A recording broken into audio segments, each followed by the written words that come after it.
Já comprou todas as prendas de Natal? Lembrou-se da sua? Estamos a oferecer 40 passes anuais da Zone e um deles pode ser seu. Assine hoje até 55% de desconto e habilite-se a ganhar. Tudo em observador.pt.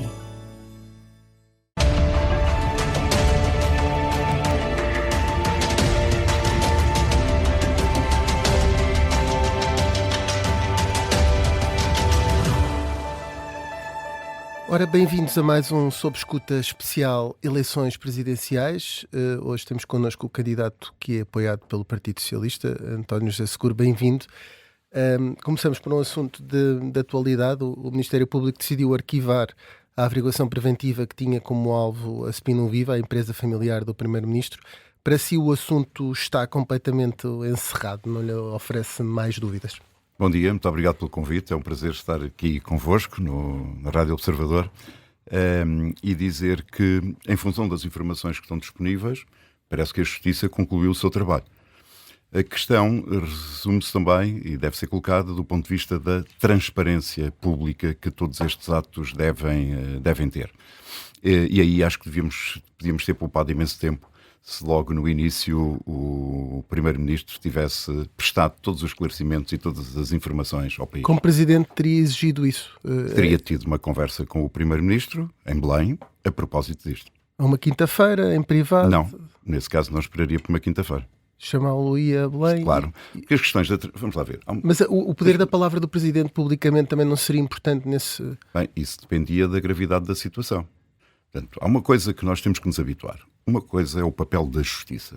E a Justiça deve funcionar, deve ser competente e deve ser esclarecedora. Outra coisa é o papel da transparência na vida pública. Um Presidente da República, um Primeiro-Ministro, um deputado, deve esclarecimentos públicos. E deve fazê-lo com total clareza. Não pode haver suspeições nem dúvidas sobre nenhum responsável político no nosso país.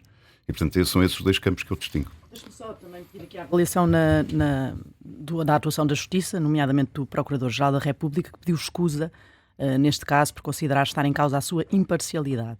Amadeu Guerra tem condições para se manter como PGR, quando fez aqui uma declaração direta de que a sua autonomia pode estar posta em causa numa questão concreta com alguém que representa o poder político. Bem, eu não seria tão dramático desse ponto de vista. Ele entendeu que deveria, sobre esse assunto, pedir escusa. Presumo que tenha a ver com o facto de ter sido indicado por este governo. Presumo, porque não conheço o fundamento de ele ter tomado essa decisão, mas não vou entrar nesse detalhe. É só porque é a cabeça do Ministério Público. O Ministério Público tem uma autonomia constitucional. É verdade, enfim, que tem essa autonomia. A questão da separação dos poderes está na base da Fundação da Democracia Portuguesa. É verdade tudo isso, mas não considero que deva dizer absolutamente nada sobre esse assunto. Sou candidato a Presidente da República e não devo dizer absolutamente nada. Pode ter que ser chamado a falar sobre a recondução deste Procurador daqui a uns tempos. Sim, mas quer dizer, eu já disse publicamente que, a propósito das questões de justiça, se merecer a confiança dos portugueses, uma das minhas primeiras reuniões vai ser com o Procurador. E mantém isso, continua a querer fazer essa reunião, mesmo com este caso encerrado, e essa reunião é para quê, em concreto? Mas essa reunião não é sobre casos, não é sobre processos. Aliás, o Presidente da República não deve, do meu ponto de vista, ter essa intromissão naquilo que é o espaço de independência da Justiça. Mas tem a ver com o funcionamento da própria Justiça, onde o Ministério Público é uma instituição fundamental. Tem a ver com a celeridade, tem a ver com a competência, tem a ver com as decisões e também tem a ver com os esclarecimentos e as posições públicas que muitas das vezes são divulgadas e outras nem tanto. E já agora defende que o PGR deve, ou a PGR deve ter mandato único? Bem, eu isso não me vou meter, isso é uma matéria do Parlamento.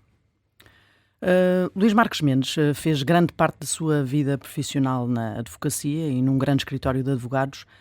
Deveria revelar os clientes com quem trabalhou? Bem, isso é uma matéria que compete a cada candidato. Eu sempre defendi ao longo da minha vida total transparência na vida pública.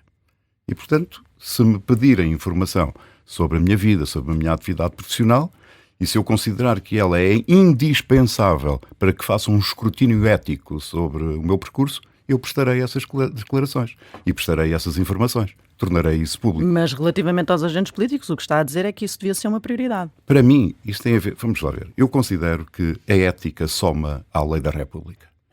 E numa fase em que há tanta desconfiança do sistema político e dos políticos, o nosso papel não é esconder. O nosso papel é prestar esclarecimentos, é responder a todas as perguntas que nos fazem, a todas as dúvidas, dentro daquilo que é o bom senso. Num debate em 2014, vamos recuar um bocadinho no tempo. 11 anos, já 11 anos. Num debate com António Costa para a liderança do Partido Socialista, disse-lhe que entre os apoiantes dele havia, e agora vou citar, uma promiscuidade total entre o sistema financeiro, os negócios e a política. Nos governos de António Costa existiu esta promiscuidade ou estava enganado quando fez essa avaliação? Bem, eu não sou comentador e muito menos me candidato a líder de um partido. Eu sou candidato a Presidente da República e, portanto, não vou fazer comentários sobre coisas do passado. Isto é uma citação sua, não é? Sobre uma realidade que considerava que existia. A questão é se nestes anos que esteve ausente da vida política ativa, estes últimos 10 anos, foi essa promiscuidade que viu acontecer nesses governos que seguiram. É verdade que eu estive a fazer outras coisas na minha vida, a dar aulas, a empreender como pequeno empresário, isso confirmo, é correto. Agora não vou fazer comentários sobre o passado. Mas a questão é que está a candidatar-se a Presidente da República. Um dos papéis do Presidente da República é articular-se, avaliar, vigiar o governo. Portanto, seria interessante perceber que avaliação faz do governo de António Costa e também do atual. Tem razão. Nessa matéria muito concreta, que é uma matéria que tem trazido para a campanha. O Miguel tem razão, mas eu não me estou a candidatar para o período 2016-2026. Há aí um equívoco. Eu estou-me a candidatar para 2026-2031. Seria importante para os eleitores perceber qual é a sua bitola, a sua grelha de avaliação. Pois, a minha grelha de avaliação tem a ver com o futuro. Falem de futuro ou sobre a atualidade e eu tenho muito gosto em responder, como respondi há pouco às questões sobre momento a Spino informal, Viva. Mas vamos ter que continuar a falar do passado. Também nesse debate... Temos aqui uma incompatibilidade. Também disse nesse debate que há um partido invisível na sociedade portuguesa que corresponde a poderes fáticos que têm diversas expressões nos partidos de poder e noutras organizações. Esse partido invisível ainda existe hoje? Vamos lá ver. Há zonas na nossa vida pública e na nossa vida política que são zonas que mantêm uma certa ou mesmo total legalidade, mas que do ponto de vista ético muitas das vezes levantam questões e levantam suspeitas. Por isso é que eu disse há pouco que todos os agentes políticos devem esclarecer e responder a todas as perguntas.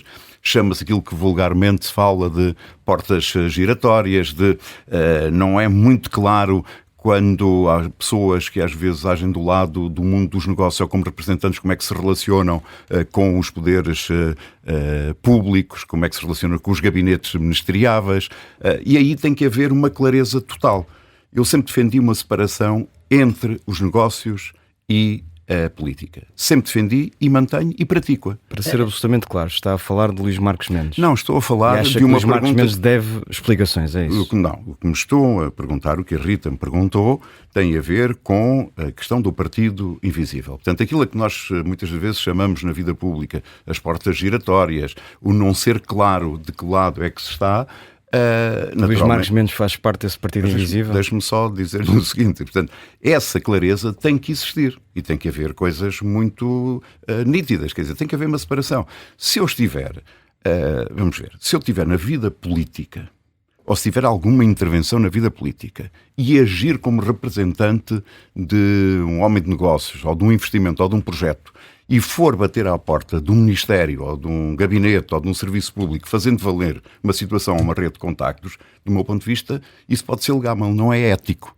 Não é ético. E, portanto, é esta ética que eu sempre apliquei na minha vida e que trago para a vida pública. A descrição que está a fazer encaixa como uma luva nas suspeitas que existem em relação a Luís Marques Mendes. Daí a clareza que lhe estamos a pedir. Está a falar de Luís Marques Mendes? O que eu estou a falar é de princípios. E está a falar, por exemplo, do Partido Socialista, porque na altura desta declaração, só para enquadrar, estava a candidatar-se à liderança do Partido Socialista, falava, evidentemente, de uma parte também do Partido Socialista.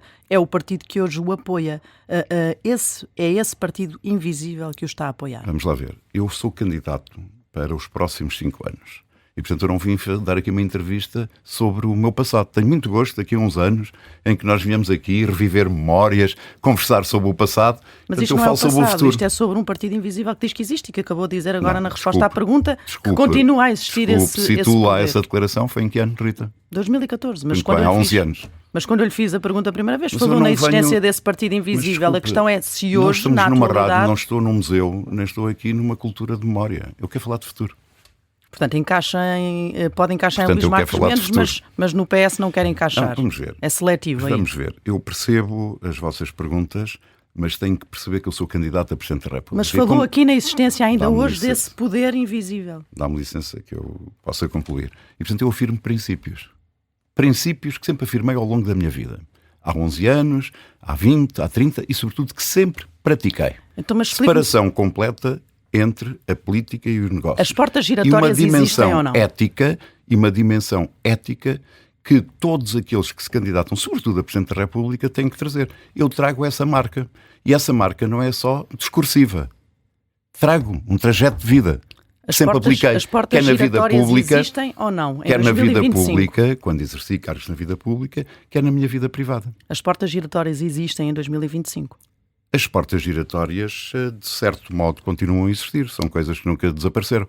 Talvez agora, com a aprovação da lei do lobby, as coisas sejam mais claras.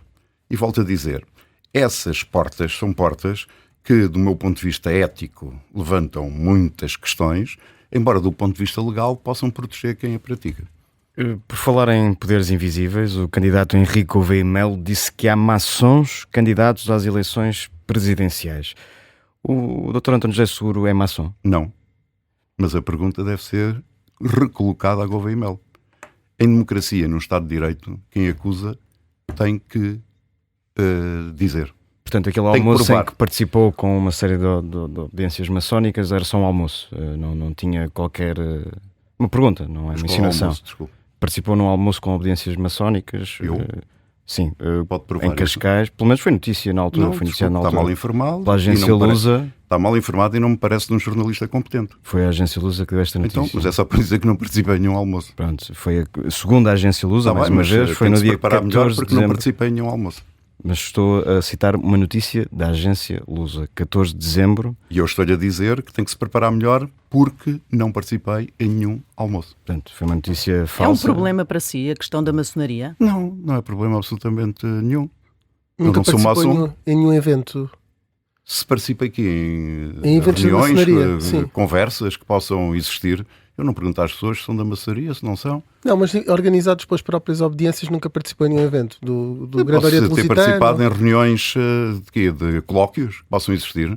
Bem, como com certeza participei em colóquios de outras organizações, sei lá, nunca me convidaram a organizações ou associações que possam dizer, olha, temos aqui uma organização mais próxima da Opus Dei ou da maçonaria, acho que há várias maçonarias, não é? Desse ponto de vista. Há várias Portanto, obediências. eu sou uma pessoa livre.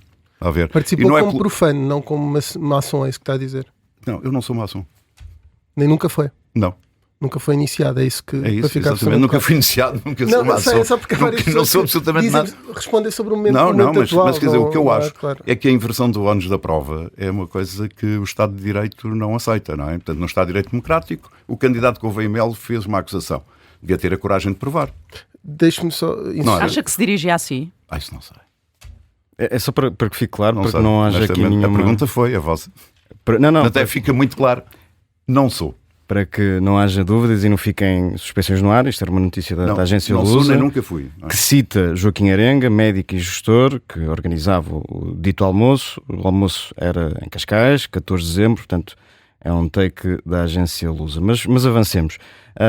Tivemos alguns dos seus adversários neste espaço e nenhum deles quis revelar quais são os grandes financiadores da campanha. Quer aproveitar esta oportunidade para revelar os seus? Grandes financiadores significa o quê? Os mais expressivos. Vamos lá ver. Há um limite máximo para que cada pessoa possa contribuir. Não é um limite curto, não é? Não, são 30 mil euros, salvo que é isso. Portanto, o que é que nós fizemos? Eu não, mas quer dizer, com a minha concordância, criámos uma associação, que é a ASAP, Associação Segura Presidente, onde há um IBAN, uma conta específica, onde cada pessoa pode depositar dinheiro, dizendo qual é o NIF e qual é o nome, não é? Porque tem que ficar tudo registado, e de onde se pagam todas as despesas. Portanto, não sei, eu não giro isso, não faço parte dessa associação, Miguel, e portanto não giro isso, e não sei se há sequer valores desses de 30 mil, ou sei que tem havido valores de 5 mil, 10 mil, 1.000, 500 euros, proativamente poderia ter procurado saber quem são. Não, porque esse IBAN foi divulgado nas redes sociais. E, portanto, como foi divulgado nas redes sociais, qualquer pessoa pode contribuir. Eu não sei se o Miguel contribuiu ou não, sei como jornalista que não faria, perdoa-me esta, mas eu não sei, ou se Rita ou Rui, portanto, porque as pessoas dão desse ponto de vista. A única coisa que me disseram foi que houve uma vez que houve alguém, ou uma organização que colocou dinheiro e rapidamente isso foi devolvido. Às vezes acontece, porque as pessoas não têm noção sobre a lei.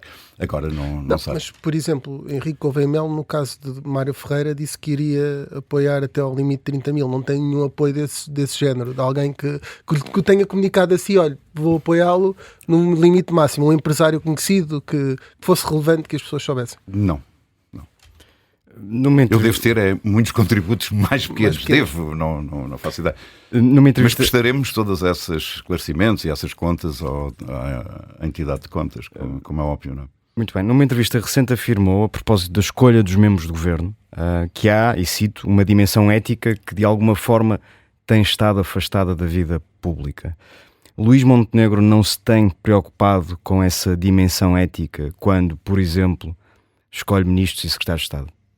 Bem, vamos lá ver. Eu não vou agora lançar aqui suspeições sobre absolutamente nada. Bom, mas quando diz que há uma dimensão ética que tem estado afastada da vida pública, é no fundo uma crítica. Portanto, queremos saber a quem é que se refere exatamente. Toda a gente, vamos lá ver, toda a gente percebe que há notícias públicas, não me compete a mim agora estar a dizer que é o Manel, que é o Joaquim ou que é a Teresa, que revelam que não houve essa dimensão ética no exercício dessa vida pública ou na prática pública. Por isso é que houve, por exemplo, membros de governo, de vários governos, que tiveram que sair, ou que se demitiram, ou que foram demitidos.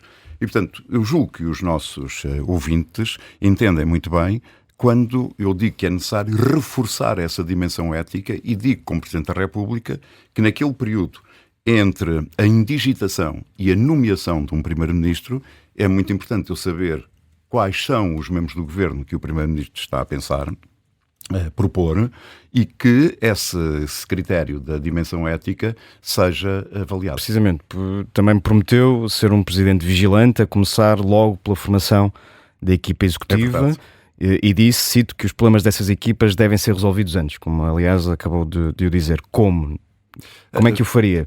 Já existe um questionário que é exigido aos membros do governo. Não lhe é suficiente? Imagino que o Miguel é o líder de um partido que ganha eleições e que está em condições de ser nomeado Primeiro-Ministro.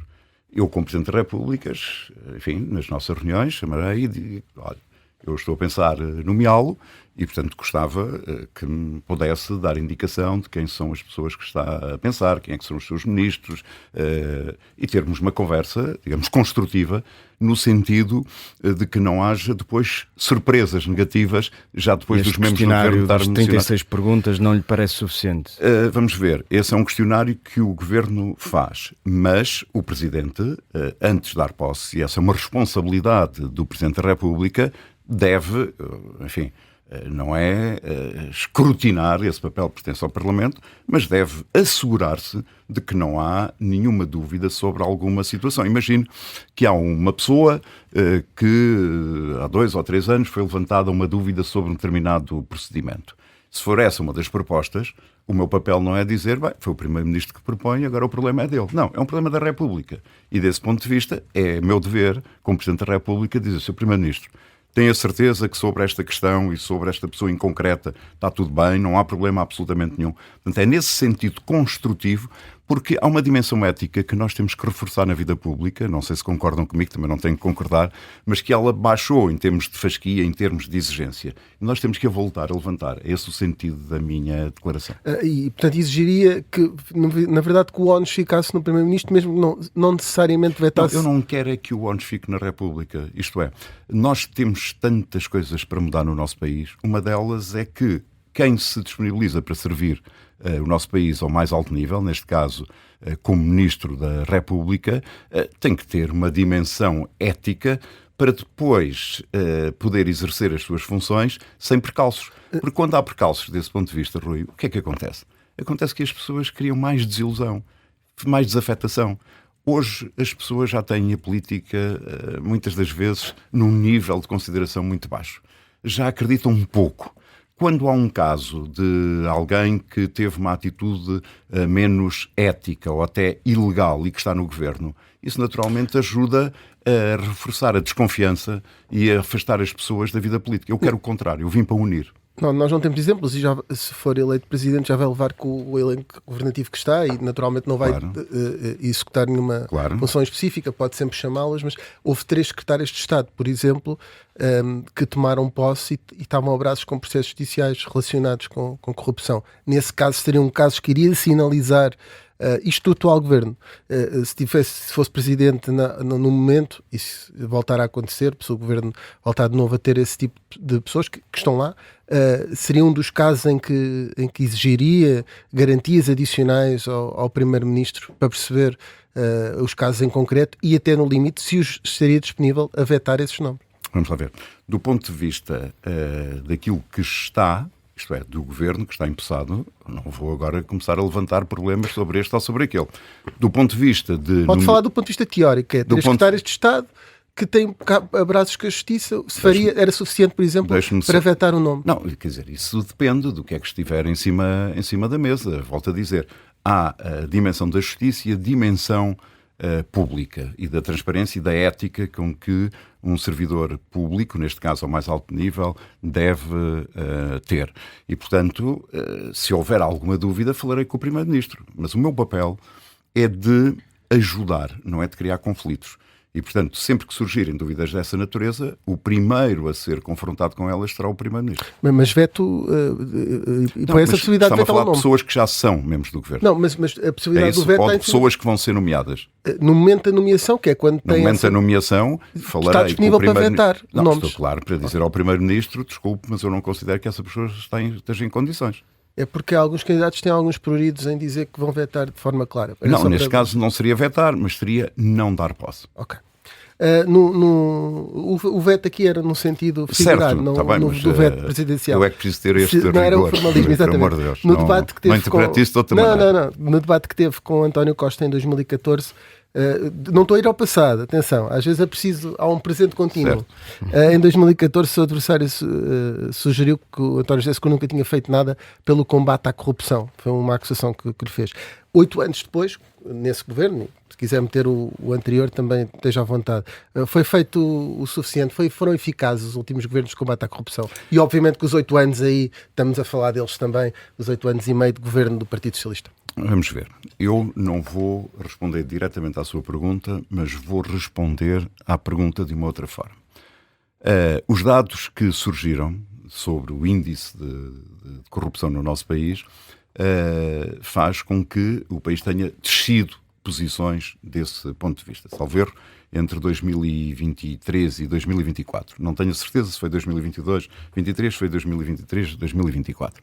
E isso resulta muito do facto de nós termos leis, em alguns casos até boas leis, mas depois não as executarmos e não as cumprirmos. Veja, por exemplo, o caso da entidade da transparência, que do ponto de vista do edifício legislativo parece-me que está bem, está adequado, está atualizado, mas do ponto de vista do recurso e dos funcionários para depois verificar as declarações que são feitas, tem muito menos do que aquilo que seria necessário. Portanto, o que nós precisamos é, no combate à corrupção, de ser menos legislativos, porque já temos o suficiente, e mais executivos e eficientes para que, de facto, ele se possa fazer. Mas há uma dimensão... Mas tem havido falta de execução das leis de uma forma mais pragmática. Todos os relatórios, quer internacionais, na Transparência Internacional, quer também de organizações nacionais, quer agora um colóquio recente da Frente Cívica, apontam nesse sentido. Portanto, nós temos que reforçar os meios para que o combate à corrupção seja efetivo. Mas o mais importante é também a prevenção. Porque se nós prevenirmos, naturalmente haverá menos condições para a corrupção. E por isso é necessário haver planos anticorrupção, se quiserem, de acompanhamento, por exemplo, de grandes obras públicas. Nós vamos ter proximamente grandes investimentos, quer na defesa, quer na ferrovia. É importante que, preventivamente, existam mecanismos de prevenção para não termos depois surpresas negativas. Eu recordo que em matéria de defesa, o Governo anunciou recentemente um investimento de 5,8 mil milhões de euros. É muito dinheiro. e devido às circunstâncias e da rapidez com que as coisas têm que ser feitas, não vai haver concursos públicos. Portanto, vai haver negociação direta. É preciso estar negociação direta. Portanto, aí tem que haver condições claras de transparência, de neutralidade, de para não haver concorrência. condenados na Alemanha e ninguém acusado em Portugal. Não, é só por uma coisa muito simples. É para aprendermos com os erros passados. E, portanto, termos com clareza planos anticorrupção e envolver as instituições que possam, em cada passo e com transparência, fazer essa monitorização. Entre o momento em que saiu da política e o momento em que Mas agora quero dizer só isso para rematar. Sim, diga. O combate à corrupção começa na prevenção. Ok, e só em 2014 quando saiu da política e agora quando regressa as coisas não mudaram muito. Ter esta conclusão não estou errado. Quer dizer, mudaram porque houve leis que foram alteradas, houve instituições. Volto a dizer, o Mas problema não está... Certo, é preciso depois dar-lhe os recursos para que as coisas aconteçam e, designadamente, por exemplo, em matéria de transparência, é importante que haja um escrutínio sobre as declarações de rendimentos e de património e também de interesses por parte dos titulares de cargos públicos. Eu quero recordar-lhe que em 2007, graças a uma proposta minha, eu era deputado na altura, os deputados passaram a ter que declarar publicamente e a colocar para acesso público a sua declaração de interesses. Se estavam em exclusividade, se não estavam, para quem é que trabalhavam, de onde é que recebiam dinheiro, quem é que eram os seus clientes. E nessa altura houve uma discussão muito interessante, porque havia alguns deputados que eram advogados e diziam, bem, mas o meu estatuto de advogado não permite que eu divulgue os clientes. E eu dizia, pois, mas o estatuto titular de um órgão de soberania deve exigir. E, portanto, são situações destas, às vezes limites, que têm que ficar claros. Nenhum advogado é obrigado a ser deputado, mas todos os deputados, do meu ponto de vista, têm que ter uma folha limpa e uma folha transparente para dizer para quem trabalham e de quem é que recebem dinheiro. Luís Marques Mendes.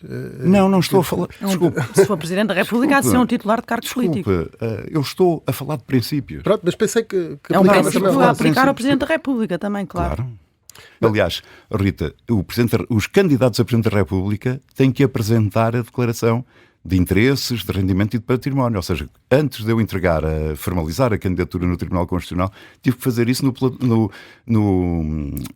portal da transparência. É o único caso, porque, como sabem, para todos os outros titulares de órgãos de soberania, é depois de serem eleitos. No caso da Presidência da República, são os candidatos. Mas acabou de defender que quem tem clientes numa sociedade de advogados, esse sigilo profissional não é suficiente porque há uma necessidade de transparência por parte desse titular. Quando ontem foi precisamente noticiado que não eram revelados os clientes de onde vinham 700 mil euros do candidato Marcos Mendes. Percebo a sua associação. Não foi propositada. Percebo a sua associação. Eu estava a falar das pessoas que não estavam, dos deputados que não estavam em exclusividade de funções. Portanto, não foi uma indireta. Agora, considero que, volto a dizer, que já respondi há pouco, há aqui um princípio muito claro. Quem não deve, não teme. Num dos debates, até lamentou, até a propósito de justiça, que tivesse caído o governo do Partido Socialista por causa de um parágrafo, digamos assim. Disse-o até no debate, precisamente em que enfrentava Marcos Mendes. Isso é porque faz um balanço positivo daquele governo até ali? Era um bom governo e um bom primeiro-ministro? Eu percebo a vossa tentativa de me porem a falar sobre... falou disso. É a atualidade. Estou a falar de um debate dos presidenciais. É evidente. Eu percebo o vosso desejo de me pôr a falar sobre o passado, mas eu sou um candidato. Eu sou um candidato para os próximos 5 anos. Não sou um candidato para os últimos 10. Tem um período em que pede escusa, é isso? Em que não fala, um período da governação. Não tem a ver com o período da governação. Só que eu sou candidato a Presidente da República, eu não sou candidato a historiador. E se perguntar que balanço é que faz... Eu não sou candidato... Se perguntar que balanço é que faz do Presidente do Conselho Europeu? Mas o Presidente do Conselho Europeu está há 1 ano e meio em funções. Não há tempo. É 1 ano e meio em funções. Porque é preciso fazer um balanço de quê? Mas um candidato a Presidente da República agora faz balanços sobre responsáveis europeus. Bom, se me falar sobre a Europa, eu digo que a Europa anda a correr atrás do prejuízo. É lenta, tem uma fragilidade política enorme, não consegue decidir em tempo útil. Há 1 ano assinámos um acordo, a Europa e o Mercosul, e estão há 1 ano para o aprovar. e agora estão a adiá-lo mais uma vez, pondo em causa trocas comerciais que são importantes para as nossas exportações. O Trump já vem dizer que era um acordo com a Mercosul. Isto é que interessa às pessoas. Aí sou muito claro. Como sou muito claro em relação à atualidade e ao futuro. Isso acontece porquê? Porque as lideranças europeias são fracas? Não, acontece que o modelo europeu, quer dizer, as lideranças europeias, se me está a falar dos líderes dos Estados-membros, sim, há uma fragilidade, mas também é frágil a maneira como a Europa decide. Tem um modelo de governação que é mais centrado em impedir as decisões do que propriamente em as adotar. Acha normal? A Europa tem vindo a perder competitividade económica. Pediu ao Sr. Draghi para fazer um relatório. Ele fez. Tem para aí 1 ano e meio. Bateram todos palmas. Estão lá as propostas concretas. O que é que foi feito? Zero. Portanto, a Europa perdeu competitividade, perdeu relevância mundial, é frágil do ponto de vista político. A Europa está à espera de quê? Deviam-se fechar e reunir todos os líderes durante uma série de dias e pôr-se de acordo sobre 2 coisas. O que é que queremos fazer juntos e que papel é que queremos ter no mundo? E eu espero dar um contributo nesse sentido, na medida do possível, através do Grupo de Arraiolos, que é um grupo informal, mas que reúne chefes de Estado que não têm funções executivas, no sentido de se começar a criar uma consciência europeia para que a Europa não recue. Cada vez que a Europa recuou, houve milhões e milhões de mortos.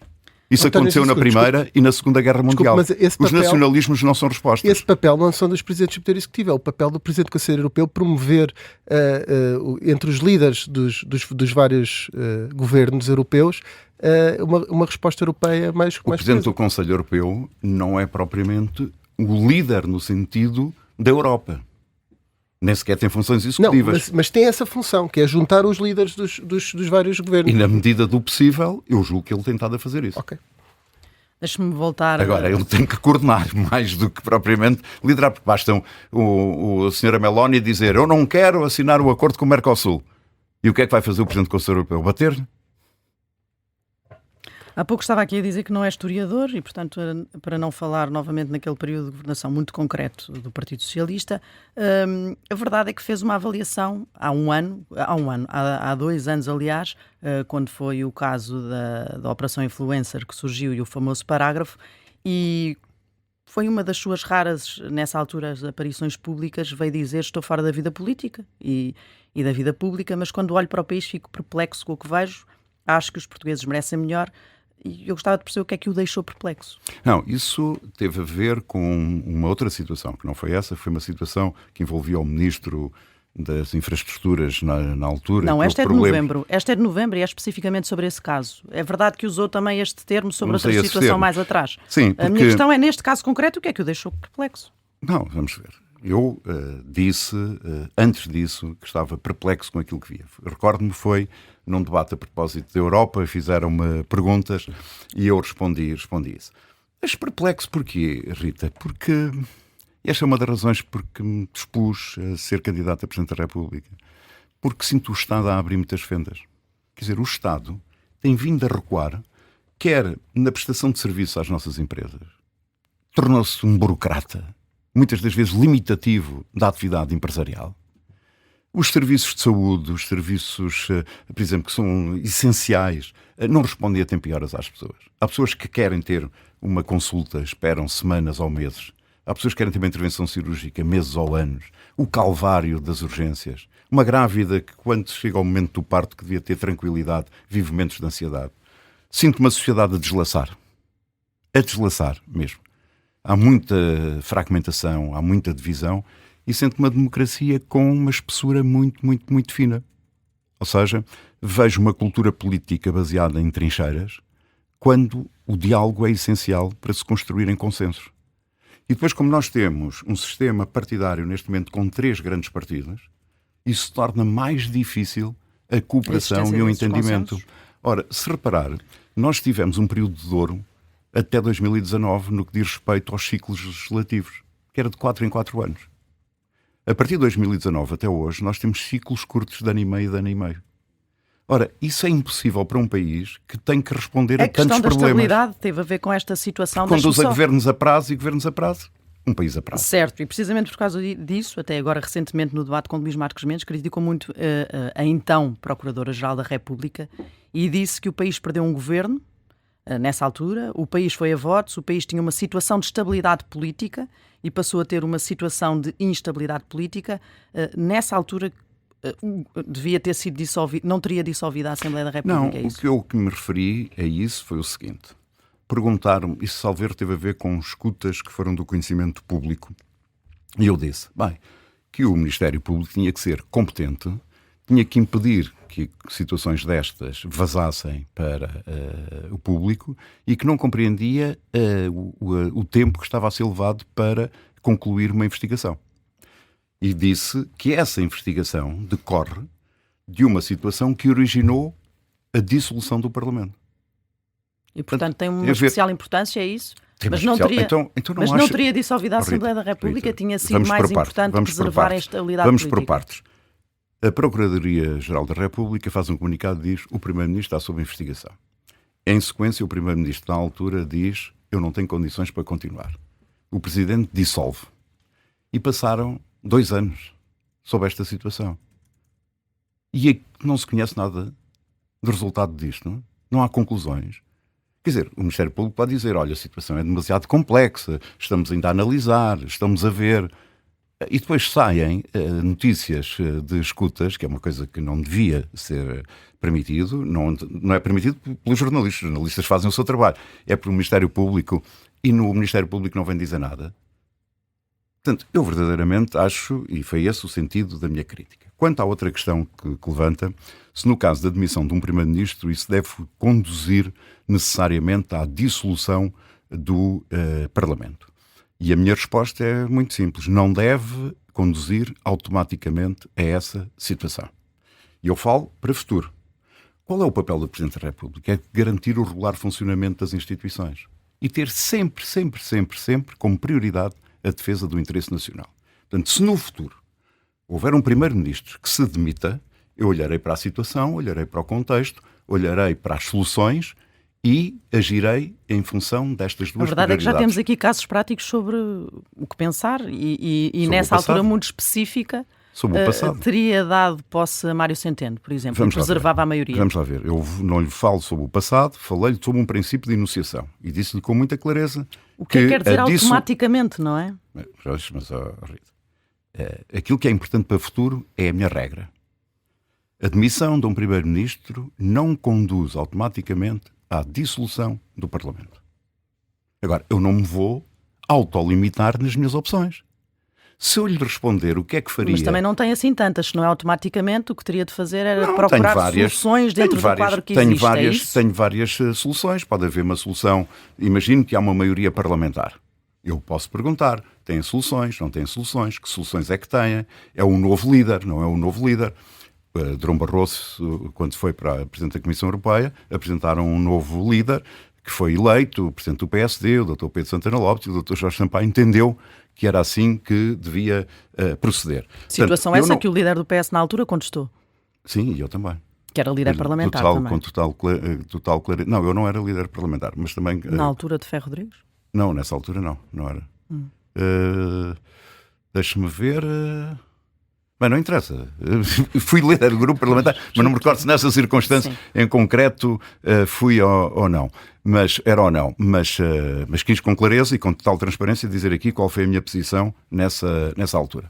Agora, como Presidente da República, o que é que eu devo olhar? Eu devo olhar para as diversas situações, porque imagino que é sugerido pela maioria parlamentar um Primeiro-Ministro que não pode ser líder desse partido e que haverá, digamos, lideranças bicéfalas. Eu terei em conta essa situação. Não será determinante, mas é um elemento informativo para a minha decisão. Depois, quais são as condições... Mas mudou a sua posição face a 2004, por exemplo? Não. Em 2004 a minha posição foi muito simples. Eu considerei que deveria haver eleições. E considerei que deveria haver eleições porque não estavam reunidas as condições para que o governo tivesse condições de perseguir, como aliás aconteceu. Voltando à queda de António Costa, não lhe parece grave que tenham sido encontrados 75 mil euros no gabinete do chefe de gabinete do Primeiro-Ministro? Parece. Causa-lhe perplexidade, para usar uma expressão que... Não, é grave mesmo. Não é perplexidade, é grave. E, portanto, mesmo sem o parágrafo António Costa teria condições para continuar no cargo? Estão vocês sempre a falar de há 10 anos e de há 14 e de há 15 anos. António José Segura, Já disse. Podiam ter dito que isto era uma entrevista sobre a vida do nosso país de há 10 anos, já há 15 anos e há 20 anos. Deixe-me só encontrar o sentido da pergunta. Não, mas tem que fazer o Seguro candidata-se e usa muito como argumento a questão da ética republicana. Daí a insistência com património mesmo. Percebermos as suas balizas. Não é um argumento, no meu caso é património. Precisamente, para percebermos as suas balizas. Mas eu já lhe disse que é grave. Então, queria que eu respondesse de que forma? Então, se encontra dinheiro no gabinete do chefe de gabinete de um primeiro-ministro, essa quantidade de valor, considera que não seria grave? Claro que é grave, é gravíssimo. E o primeiro-ministro teria condições para já me está a perguntar coisas completamente diferentes. Já me está a pedir um comentário sobre uma situação que aconteceu. Essa é uma matéria que está na Justiça e que a Justiça deve naturalmente funcionar. Agora, se me pergunta se é grave, é. E acha que o Ministério Público se tem empenhado suficientemente no caso? Não. Acha que seria importante haver uma maior celeridade, por exemplo? Eu considero que primeiro, a lei aplica-se a toda a gente. A todos. Quer seja o mais anónimo do trabalhador até ao Presidente da República. Ninguém está acima da lei.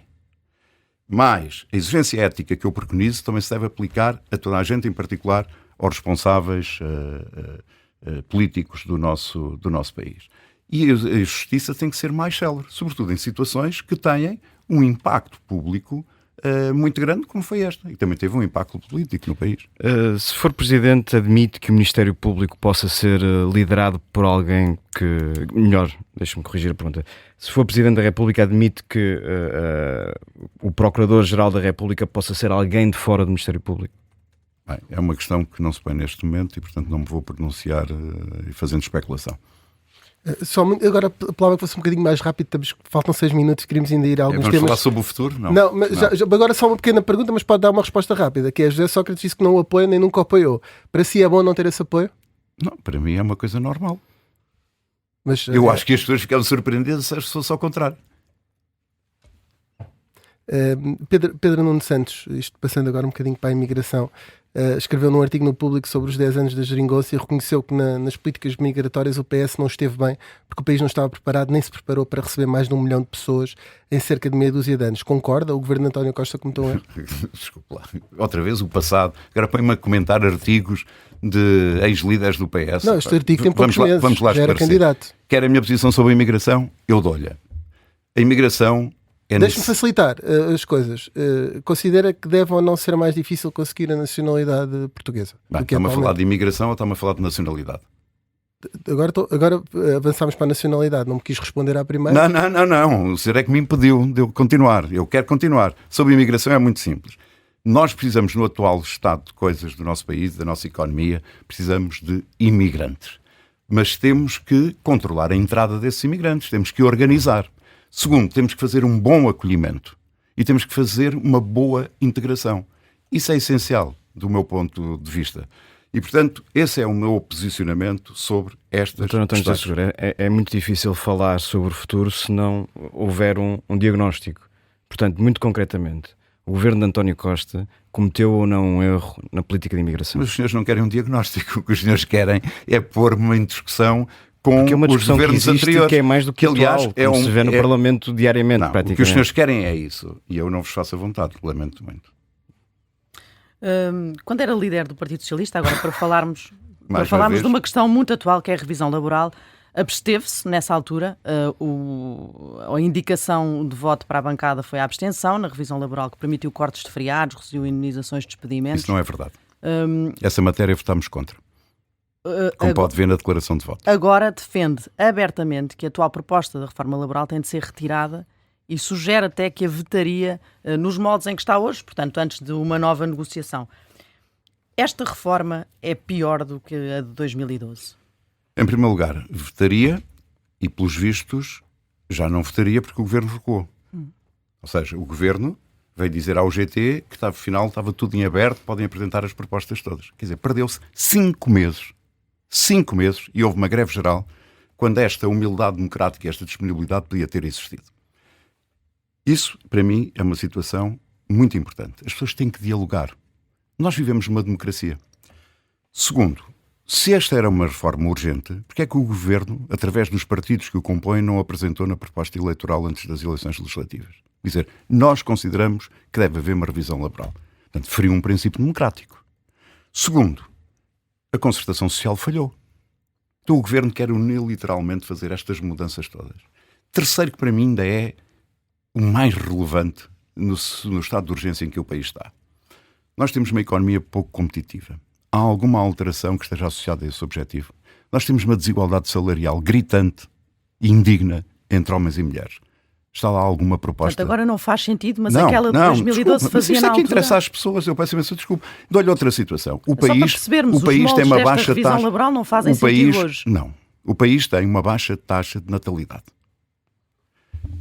Há uma relação, houve aliás uma tese de doutoramento feita em Portugal, que mostra uma relação entre precariedade e o adiamento que as mulheres e os casais têm em relação a terem o primeiro filho.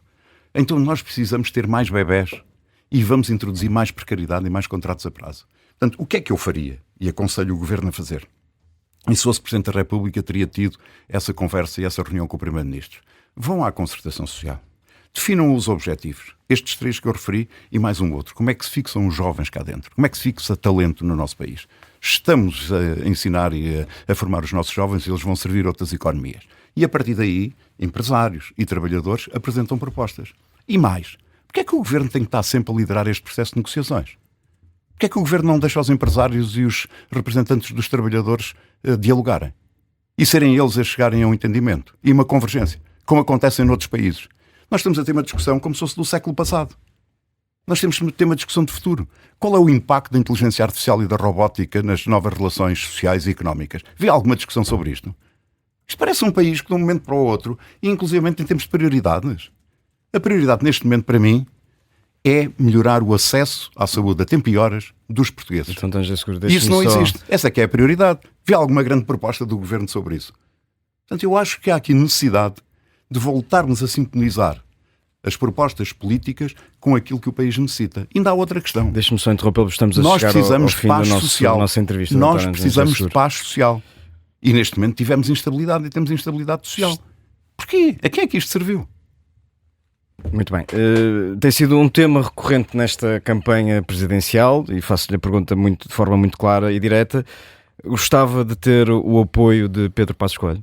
Se eu gostava de ter o apoio de Pedro Passos Coelho, porquê? Porquê é que me faz essa pergunta? Porque tem sido disputado por muitos dos seus adversários, portanto também lhe faço assim essa pergunta. Eu tenho o apoio e sinto-me muito feliz. Olha, da minha mandatária nacional, Maria do Carmo Fonseca, uma das melhores cientistas que o nosso país tem. Sabe perfeitamente que me estou a referir àquela notícia do Expresso que associava alguns elementos do pacismo, do alegado pacismo e apoiantes seus. Sim, daí a minha curiosidade. Está-me a referir-se a um encontro onde tiveram 20 pessoas e havia 3 que apoiaram Pedro Passos Coelho, não é? E que daí resultou... se gostaria de ter ou não, é uma pergunta sem qualquer intenção. É muito simples.